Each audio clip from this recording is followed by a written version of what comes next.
62% भारत का माल कम खरीदा भारत के दूसरे सबसे बड़े मार्केट ने। जी हाँ, यूएई की चर्चा मैं कर रहा हूं महोदय। लेकिन महोदय, भारत के एक्सपोर्ट में गिरावट आई मात्र 7% की। तो ये क्यों हुआ? मार्च महीने का डेटा है, बिल्कुल ताजा। आप ध्यान दीजिए, युद्ध होने के पहले इंडिया यूएस ट्रेड डील हुई थी।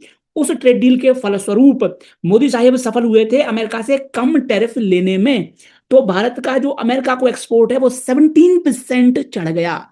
अगर यह 17% भारत के सबसे बड़े मार्केट ने नहीं खरीदा होता, महंगे दाम पर नहीं खरीदा होता, तो महोदय हमारे एक्सपोर्ट में जो अभी 7% की गिरावट आई है वो आती फिर 60% की गिरावट, वो आती 50% की गिरावट। तो हम कितनी बुरी स्थिति में फंस सकते थे, डेटा कितना विकराल हो जाता। आप ध्यान दीजिए, एचएएल का जी के साथ अग्रीमेंट हुआ है महोदय। और आपसे मेरा निवेदन है, इतिहास खंगालिए, कब रशिया भारत को टेक्नोलॉजी देने को तैयार था? बात है आती है 5th जनरेशन की, बात आती है जब मौके थे तब रशिया पीछे हट गया। I am again saying, president Trump and for that matter any Republican president in the white house is best for India.